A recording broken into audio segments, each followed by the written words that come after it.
echocardiography. So today's topic is chosen by Sajatya, and it's a very relevant topic because it's a forgotten ventricle that we often do not take into consideration while treating our patients. It's right ventricle. So we'll be seeing what is new, what are the new guidelines, and what are future directions for right ventricular functions, and how do we evaluate on echocardiography. And with me is Professor Behel sir, Ankush, and Sajatya would be joining soon. He has some program at his hospital. So over to you, Dr. UP Singh sir. All right. Thank you very much for giving me an opportunity to present in this August meeting. And I have a privilege of being from PGI, and I think it is a privilege to be. Uh, uh, PGI had changed our life, and so it's okay. My slides and everything is fine. All right. So, why do we treat right ventricle as, the dark side of the moon only, and we only see the bright side of the moon, that is the left ventricle. So, right always had been left. So, right from the beginning, the concept was pretty long. When Harvey initially described the ventricles, he said the right ventricle is not important. It's not for nourishment. It is just for, heck of it, just flow of the blood across. So probably we had been mistreating right ventricle right from the beginning. And then initial publication somewhere in 1943 said that even if you damage the right heart it doesn't produce any venous abnormality. And the mistake what they did was they had actually removed the pericardium and then damaged the heart by occluding the artery. But when they kept the pericardium intact, they did see that right ventricle did produce hemodynamic effects on damage. So first I would begin, why is it the right ventricle different than the left? Genetically, skeletal system is the same, but when you talk about regulatory genes of energy and metabolism, they've been documented to be different. The myocytes are different. They are actually smaller than the left ventricle, and the more of an anaerobic metabolism starts in RV, and RV has a 30% more collagen than left ventricle. Architecturally, all these fibers are predominantly in the longitudinal fashion. So, meaning that longitudinal contraction would produce major contribution to the right ventricular ejection fraction. And again, we have another small outlet of the right ventricle, which is in right ventricular outflow tract. So that also contributes to about 20% of the RV ejection volume. The contraction is, very surprisingly, is more of a peristalsis than the contraction of the left ventricle. The inlet fibers, they start contracting in the isovolemic phase, while the mid contract in the early ejection, and the RVOT contracts in the late phase. I'll show you one video on that. And the first difference between the two is the shape of the right ventricle, which wraps around the left ventricle.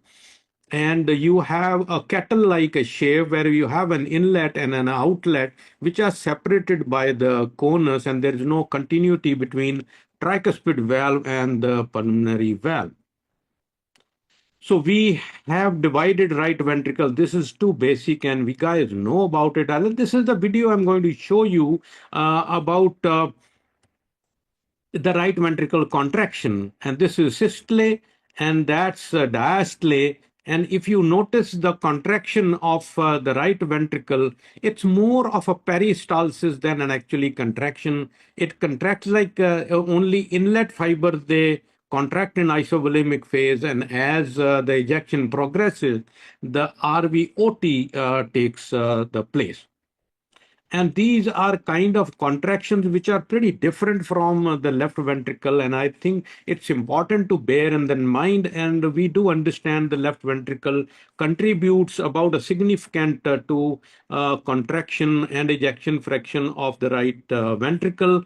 And these are the various components. Longitudinal motion, I told you, contributes about 70% of the ejection fraction, while this billowing motion of the right ventricle, which is a radial motion, because most of the fibers are longitudinal, but this billowing motion also does produce some contribution, which can be anteroposterior and from the lateral to medial. Summarizing the contraction of the right ventricle, predominantly it's a longitudinal contraction, and then you have an inward movement, which I showed you, which causes a billows effect. And something very important, that the left ventricle interventricular septum contributes to about 20 to 40% of the RV ejection fraction by bulging the left ventricle interventricular septum, because it remains circular right throughout, and it bulges into the right ventricle because of its muscle strength, and contributes to ejection fraction. Circumferential contraction of the right ventricle outflow tract, I told you, contributes about 20% of the ejection fraction. And we know the right ventricle is robust and can stand the pressure, while the decoupling happens very early in the right ventricle. Then the pressure goes more than 70 millimeter of mercury, and that is an acute setting. The question is why I am presenting right ventricle at the first place. Why bother about the right ventricle when even Harvey said that it's not very, very important ventricle. But we know right ventricle functions are very, very important prognosticator in patients of pulmonary artery hypertension. They are actually increase the mortality and morbidity by 3 to 4 folds in case of an acute PTE.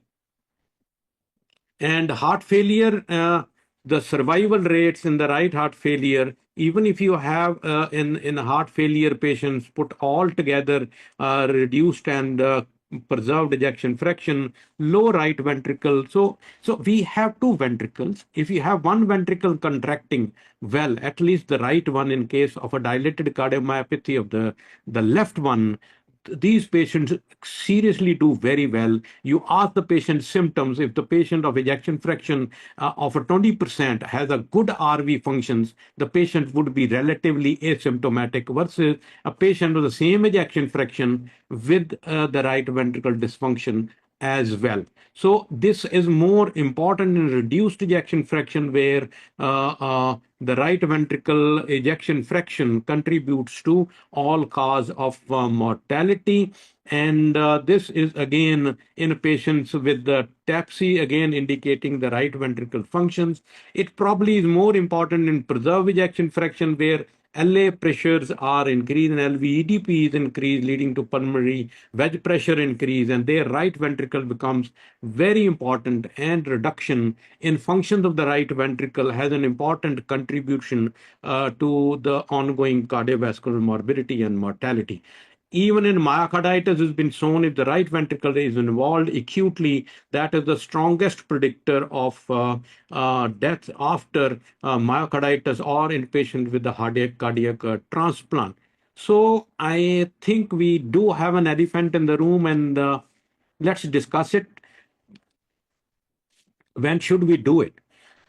I think I would do it in almost every patient of dilated cardiomyopathy. And in my experience, once you look at the right ventricle in dilated cardiomyopathy, many a times this looks really good because the fraction shortening is fine. But when you do a global longitudinal strain, you find RV is dysfunction. When you do an S prime of the annulus tricuspid, you find that. So it's important in all, even if visually the RV looks fantastic or good, I think we should do a right ventricle function in there.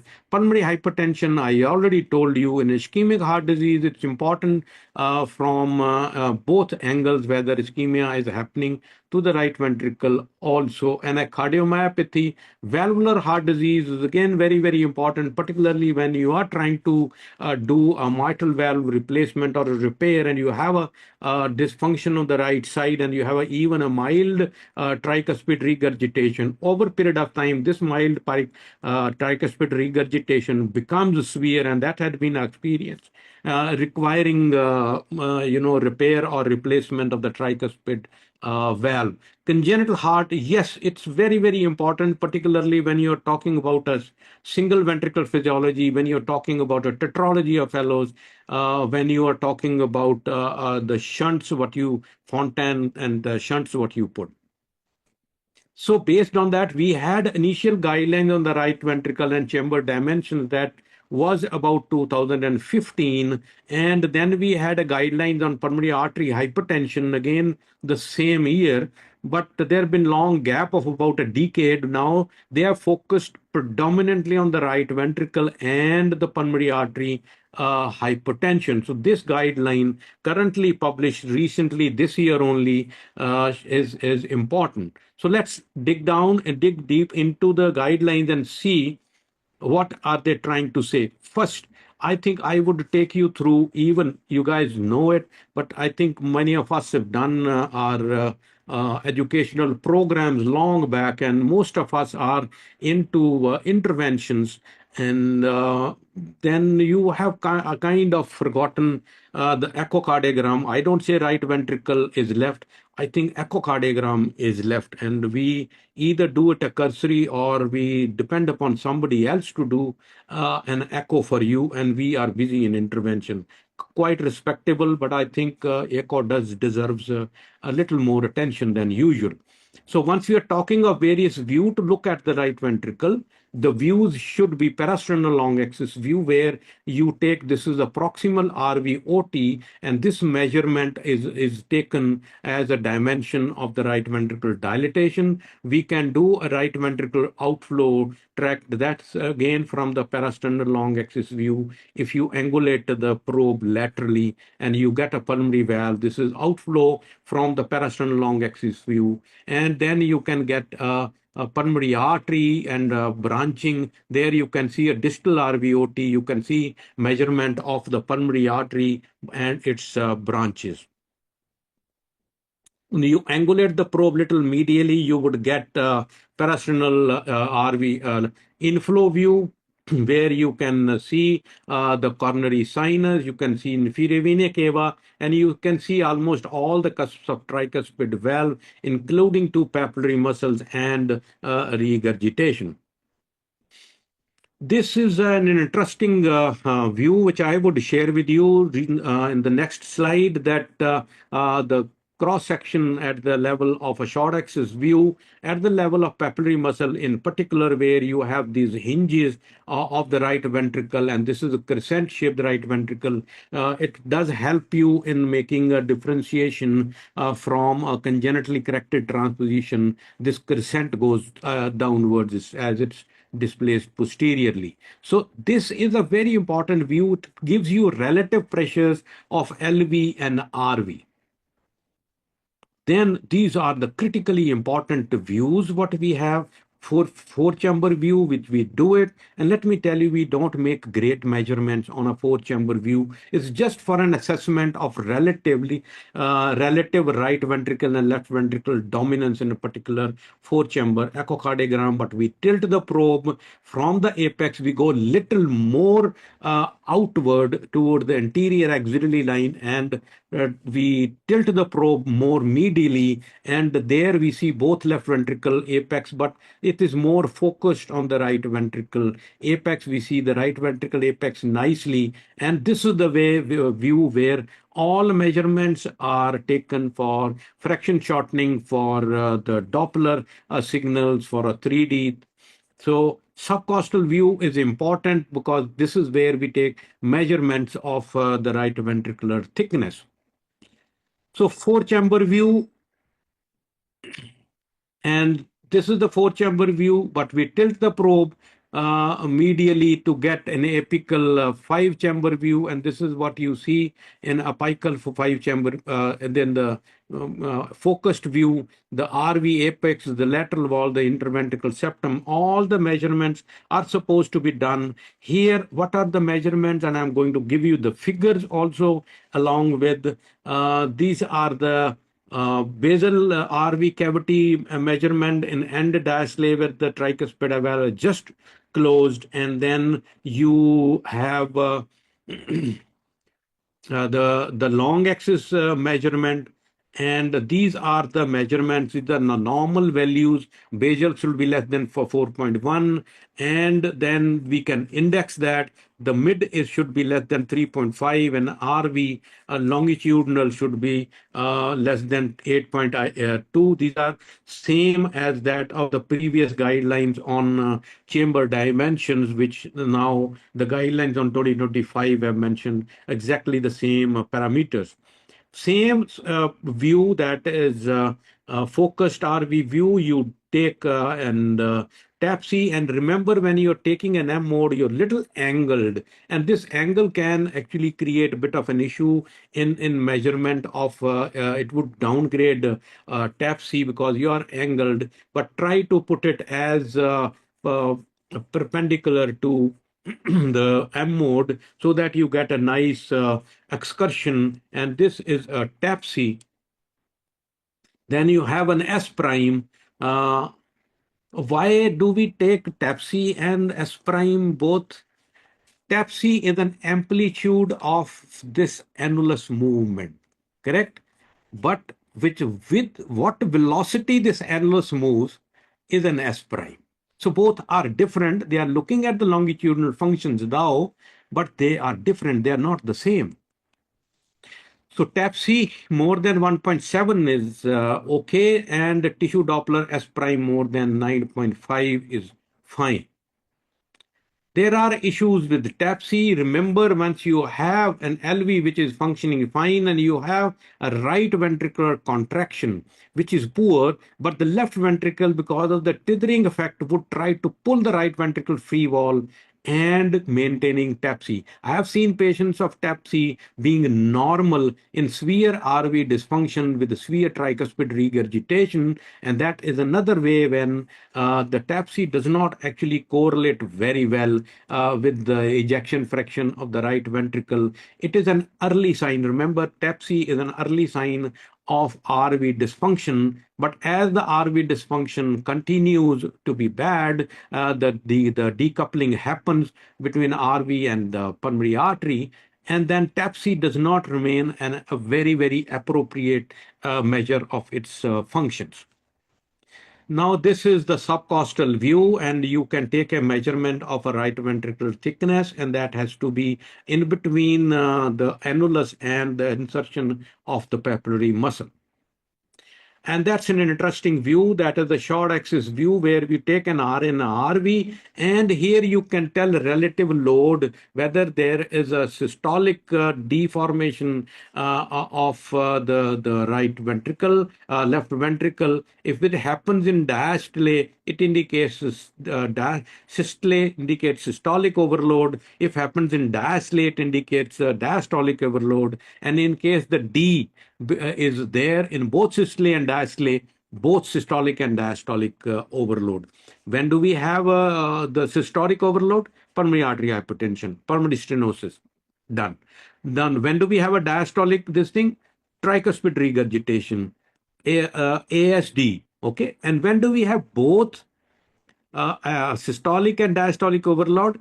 Pulmonary artery hypertension and severe tricuspid regurgitation. Now the load or atrial septal defect with the pulmonary artery hypertension would have both systolic and diastolic patterns. So I'm going to show you a couple of them, and look at this. This is, I'll try to run it, and this is the systole, and now this is the systole. You see the deform, the flattening of the interventricular septum, and then is the diastole when LV is relaxing, and it becomes a full circle. So then this patient has a systolic overload, and this patient had severe tricuspid regurgitation because of the severe pulmonary artery hypertension. And another patient of dilated RV, and here only you can actually make out whether this RV dilatation is because of which reason. Now you see this is systole,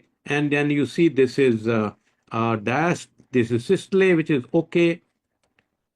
Now this is diastole, and you see in the diastole you have a flattening of the interventricular septum, and this patient had a large ASD, as I tried to explain you. Next view is a parasternal short axis view at the aortic valve, and you see the pulmonary valve and you see the right ventricular outflow. And what measurement you take here? You take a proximal RVOT measurement, you take a distal RVOT measurement. In case they are more than these figures 3.4 and 2.9, then we say it is dilatation of the right ventricle.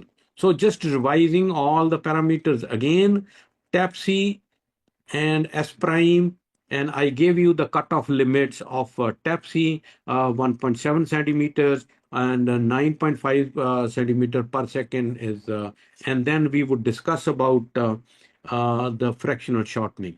So this is the fractional shortening, what we can do. How do we do it? Again, remember with that we do it in a RV focused view, and in this view what we do is that we take a diastolic area, and obviously excluding the trabeculations, which is the coarsely trabeculated ventricle and the papillary muscle, they should not be included. And then you take a systole, and then this gives you fractional area shortening, and then we can do a longitudinal strain. And it's a good idea to take a free wall strain alone, which is more important because the ventricular interdependence is there in the interventricular septum. So if you include this, it may not give you a true representation of the right ventricular functions. So if we talk about the three-dimensional echo, this is again a very, very important tool. And now we've recognized it's a wonderful tool to make an assessment of the right ventricle functions. It not only includes the right ventricular body, does include the infundibulum also. So it is a holistic kind of right ventricular function by 3D, and has been shown to be a very nice correlation with the gold standard, that is MRI. And that's important once you're doing a patient of a tetralogy of Halo follow-up and a tricuspid regurgitation follow-up, and you need to see the RV function. Then when do you need a tricuspid valve replacement or a pulmonary valve replacement in post-op surgery? Then a three-dimensional echo is very good. We recently did a small study in association with PGI of assessing the three-dimensional echo right ventricle and its contribution to various post-surgical conditions.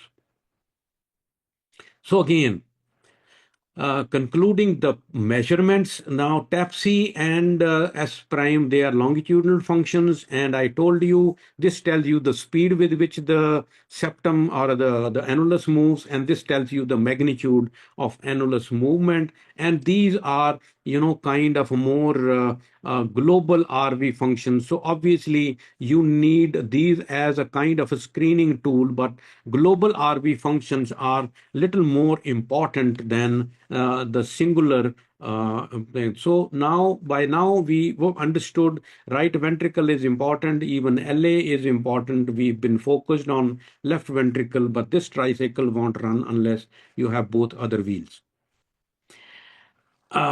That's done with the right ventricle. Let's now, because these current guidelines are divided into two, right ventricle functions and the pulmonary artery hypertension. We were very happy, and even today what we see the report of the functions of the right pulmonary artery pressure. What is the pulmonary artery pressure? It's written as the TR plus RAP, right? That's exactly what is written in most of the reports, but that's wrong. Now, I'm telling you why that is wrong. We should not be labeling any patient with mild, moderate, severe pulmonary artery hypertension on echocardiogram. You are not going to write RAP and plus the TR as a pulmonary artery hypertension. Why? We do understand it sounded very good. You take an RV pressure, a gradient between RA and RV by a TR jet, and then you add an RA pressure. Sounded very wonderful to calculate the pulmonary artery pressure. We can do the same thing of end-diastolic pressure by taking an end-diastolic pulmonary regurgitation gradients. So we calculated many things from this. We calculated PA pressure, peak systolic pressure. We calculated the pulmonary artery resistance and so much. But we were all wrong right throughout. And that is a usual phenomena. Whenever you get some technique, you think it's a magic wand, and there's an initial enthusiasm in that. And then you do a reality check and find out, no, things were not as good.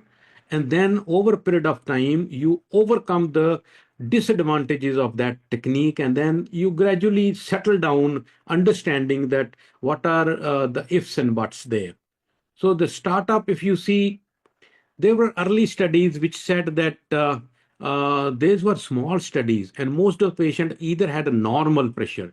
They were not patients with high pulmonary artery pressure, and they found that TR correlates perfectly well with invasive pulmonary artery pressure. Small study and included mostly normal patients or low pressure patients. Immediately, once we applied all that in all patients with pulmonary artery hypertension, this is where we need it to be real.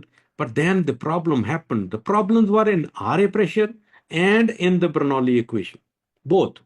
So then this is the paper which said the 65 patient Doppler echocardiogram was inaccurate in half of the patients in calculating it, both overestimated and underestimated pulmonary artery pressure. Now, PA pressure bar echo by catheterization underestimated by more than 10 and 20%, overestimated in a similar number. So there have been inaccurate in more than 50% of the patients of. So what went wrong? Where did our initial enthusiasm go? And this is again, look at the scatter of invasive pulmonary artery pressure and pressure calculated by echocardiogram. I mean, 50 millimeter plus and minus. Problem happened in RA pressure. How did we calculate RA pressure? Variation with sniff, variation with respiration. We preferred used an M mode, and based on that, we said, okay, if RV, this is Indian standards. The 21 is the Western. Indian IVC size is 17 millimeter. So if we have the collapsible and a normal size IVC, say everything is fine. Put the number 3 millimeter of mercury there. If both are high, we say fine, it is 15 and 8. Do you think that RA pressures follow these figures only? There are RA pressures which could be more than 25, 30, and what do we do with that? And then most of the patients fell in the intermediate category. What do we do in intermediate category? Okay, we said we add hepatic venous, we do tricuspid size, RA size, and any one of them is present, we upgrade intermediate to high pressure area. Done. So this much was, great. Now let's look at this. Now we have patient studies of 122 patients where mean RA pressure of 15 was calculated based on IVC, and look at, we were wrong in about 40% of the patients where the mean pressure wasn't 15, it was less than 10. Okay. So again, you have patients, those who are mechanical ventilators, athletes with high cardiac output, you have some obstruction in eustachian tube valve, and a lot of things which can create an issue, and that's what has been proven beyond doubt. Now look at these figures of the RA pressure. When we said was 5, in few patients it was between 10 to 15, and we said RA pressure was 15 on echocardiogram. In few patients it was less than 5, in few patients it was more than 20. So what are we talking about?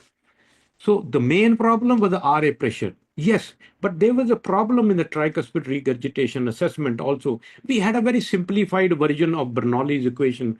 This much of the complex Bernoulli's equation, which had conservative energies and viscous forces, and this worked fine Bernoulli equation in jets which were high velocity jets. But once you're talking of a low velocity jet, particularly sometimes in severe TR, the Bernoulli equation actually failed. And there would be a lot of problems with Bernoulli equation. Kinetic energy was lost. And what did it lead to? It led to, many times you have a tricuspid truncation of the tricuspid regurgitation because increase in RA pressure. And this is what we found.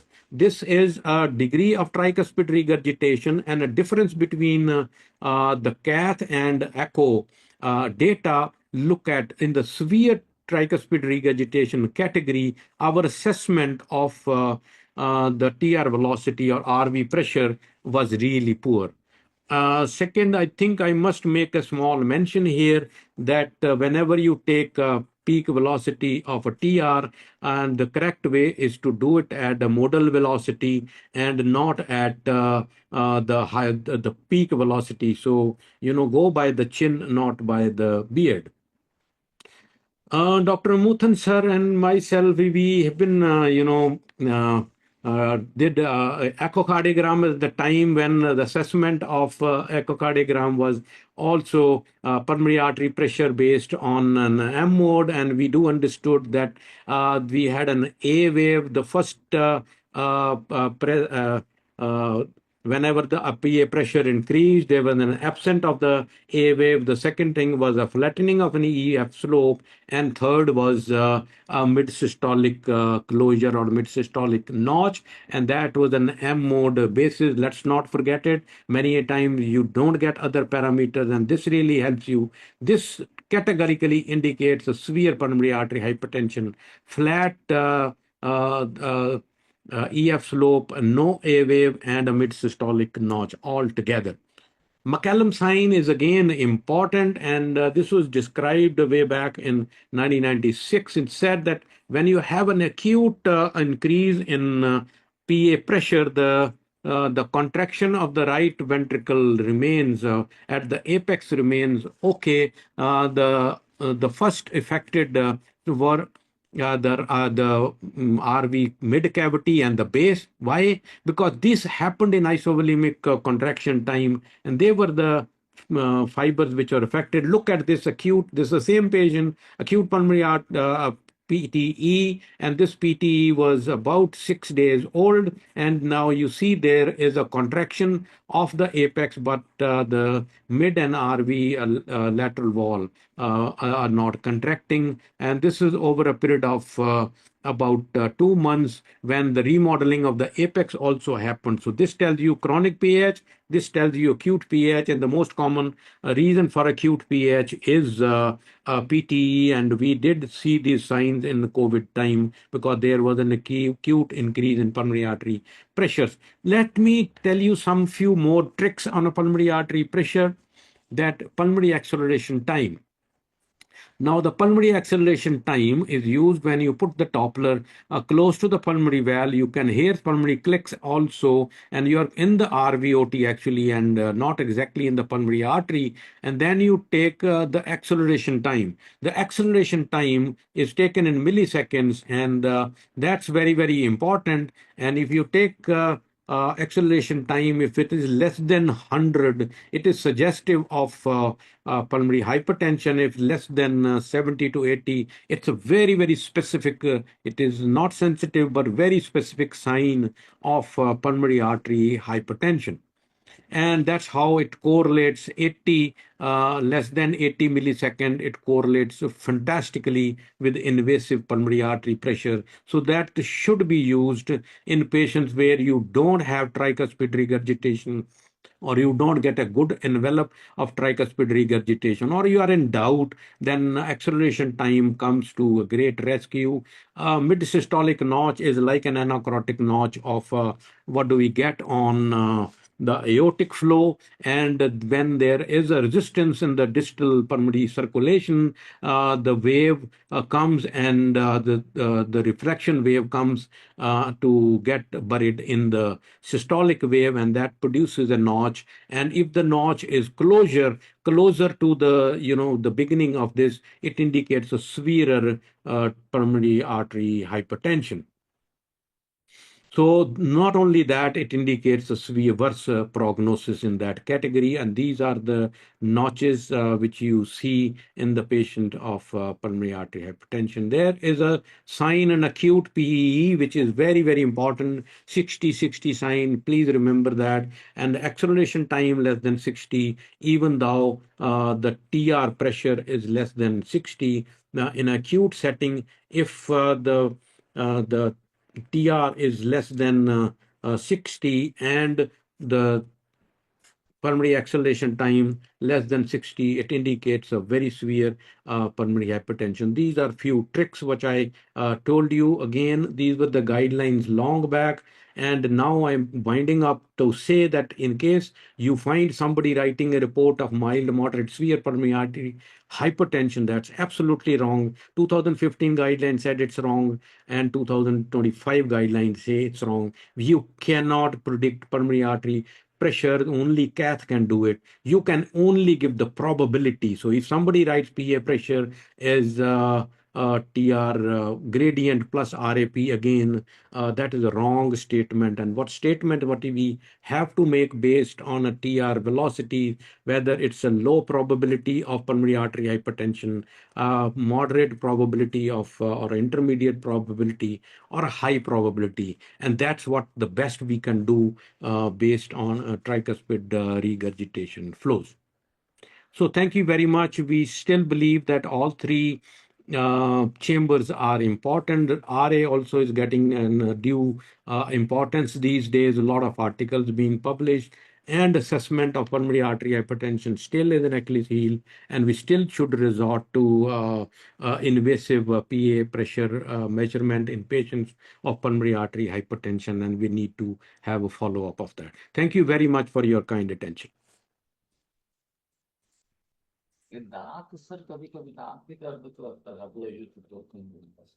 So, Hello. yeah, Ankush, we can move for discussion. Thank you, sir, for the excellent talk. I believe that you rightly pointed out that's actually a very important chamber we usually overlooked, and you gave a very good title, that right is left. As you rightly mentioned, that to calculate the PA pressures, it's better to go for not solely dependent upon TR. You should go for, you should assess the pulmonary artery pressures and all. We have got Dr. Rajiv with us. May I request him to give his opinion, please? Yeah, good evening, Dr. UP. Hi, Rajiv Bagrata. How are you? How are you, brother? Hello, sir. How are you? I'm fine. How are you, sir? I'm good. Yeah. So I was just remembering your presentations during a PGI days. Mhm. So the presentation today is as lucid as it was at that time. Thank you for that. Thank And the best part was that you also mentioned about the possibility of errors which one can make while making the doing the assessment of pulmonary hypertension as well as the RV function. And also you mentioned how to take care of them. So as has been rightly said, that RV functions and the importance of RV function has been overlooked over the last many years. And this latest update, 2025, has rightly pointed out and stressed about the RV functions as appears in patients of pulmonary hypertension. So one more thing that probably which would have been useful is that RV function might also be useful to patients who undergo maybe the cardiac transplant, and also in LVSS devices. So maybe there also an echocardiographer can have a major role in prognosticating the future of these patients. So your point of view on that, I mean, regarding these two particular scenarios? I fully agree. Now we are doing a lot of interventions, also the structural heart disease, and there also the RV functions are becoming more important. You have a lot of parameters of tricuspid regurgitation interventions which are done percutaneous. And as you rightly pointed out, if you talk to the surgeon, those who are doing a cardiac transplant, they are interested in two things. LV is bad, they all know, but they are interested only two things. They know they want PA pressure and they want RV functions.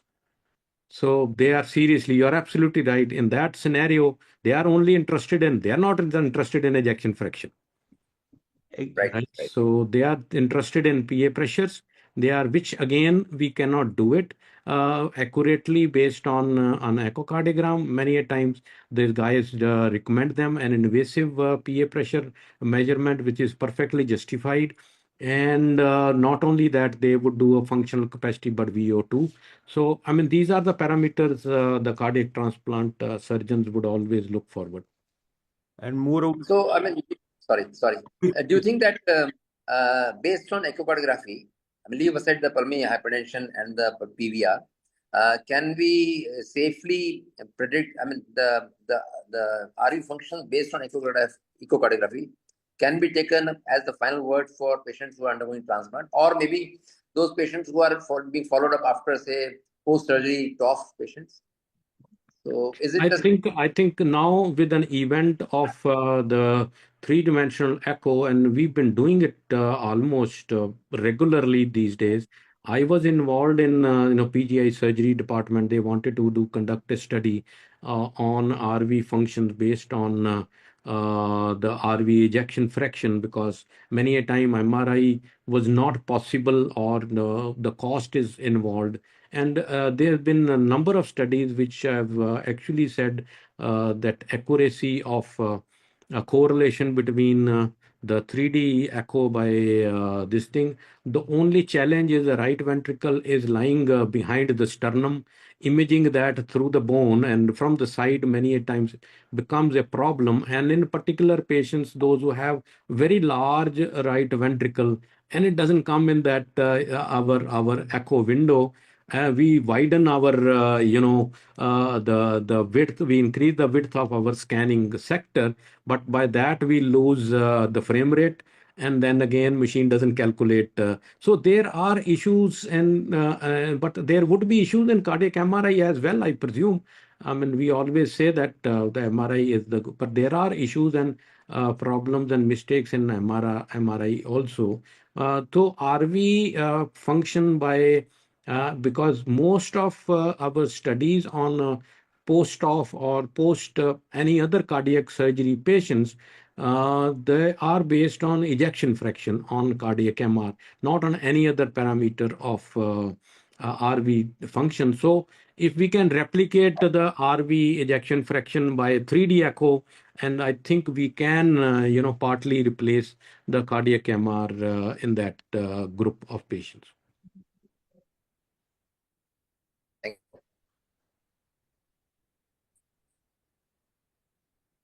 so, sir, one question from my side, like in case of complex PCI, when we go for impella assisted PCI, again, that's another subset where you want to have a accurate assessment of RV function, because you need to fill the LV from RV so that you can get a impella output. That's another subset in complex coronary intervention that we always look at, that it should have a good RV function. That's another parameter.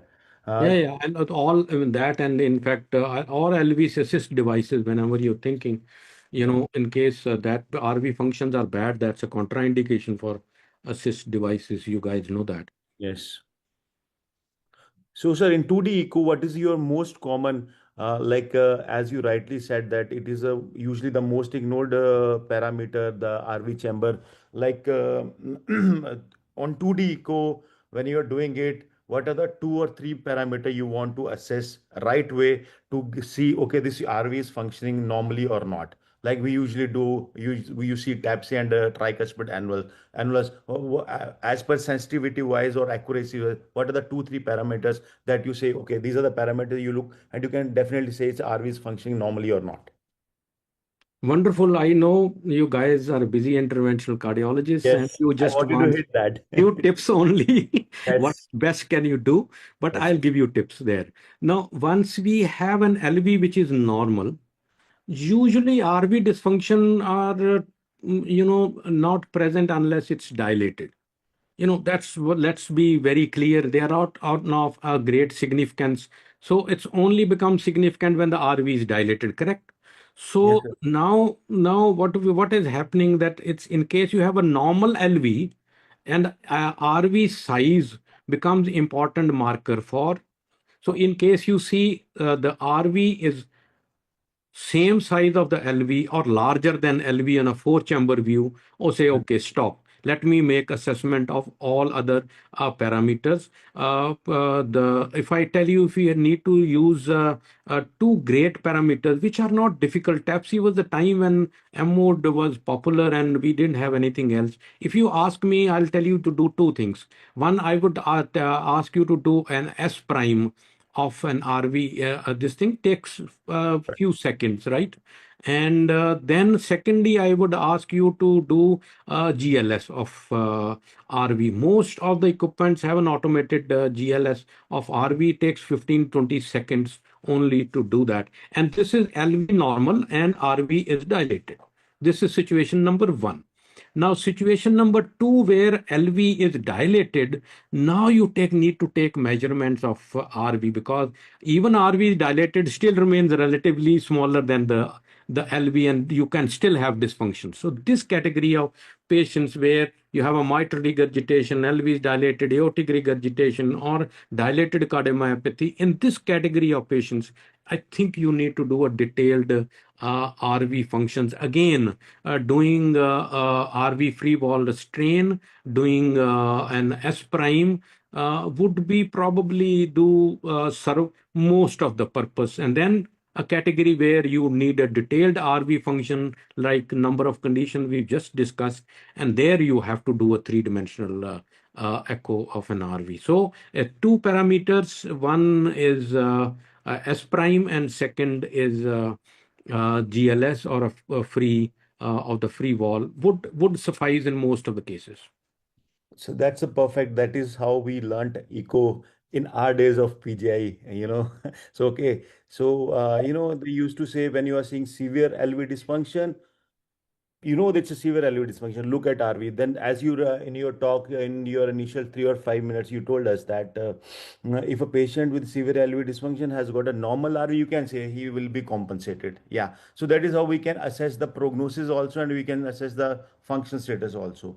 I think that was a great insight, sir, and that was a great talk. May we have any other question from any other panelist, sir? Smith, sir, Rajiv, sir, anybody else? Yes, so I'll have a question. Sorry, sir, I joined a Yeah, little bit late. please. My machine does not have it has an Yeah. LV strain GLS measurement software is there. So I'm just asking, just practically, suppose, do we need a separate software for RV, or can we just transpose the LV points to RV We can or do RA for that matter? No, I agree. We can do that. The previous equipments do not have those softwares for separately RV. Per current softwares, they have all LV, LA, and RV. All three are there in current available equipments.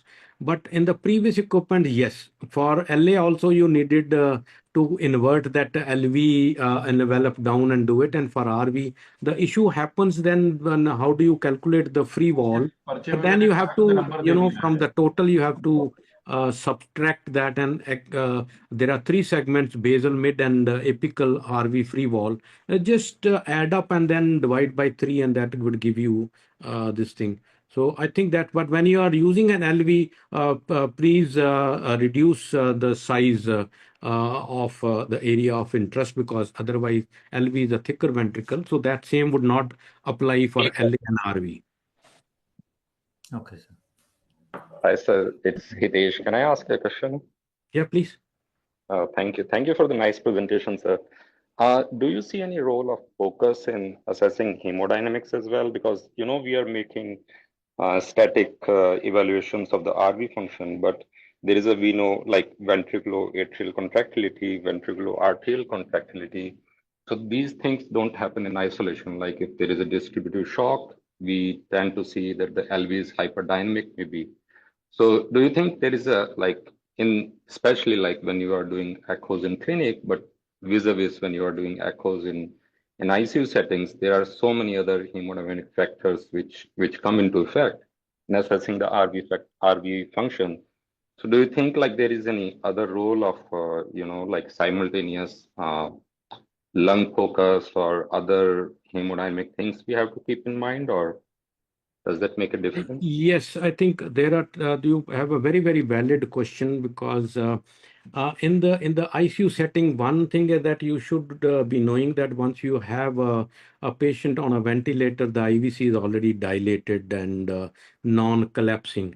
And you cannot make an assessment of RA function, RA pressures rightly. Only if IVC is not dilated and it's collapsing, it tells you that the pressures are low and you need to give a fluid. That's one. But once it's dilated, then becomes very difficult. That's number one. Number two, there have been a couple of maneuvers to actually increase the load on the right ventricle. People have tried to give about 250 ml of rapid saline infusion to bring out, and there have been a lot of papers on that.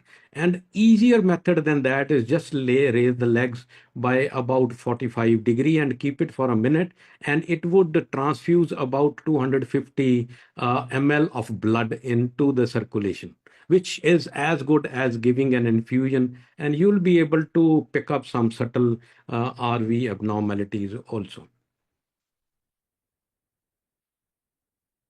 Thank you, sir.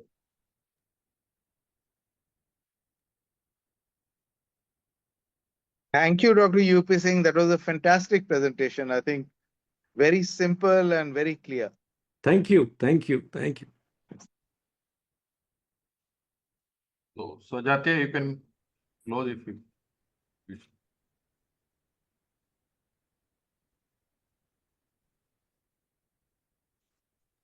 You're muted, Sajatya. Yes, okay. So there is a question in the chat box, I think. Okay, sorry.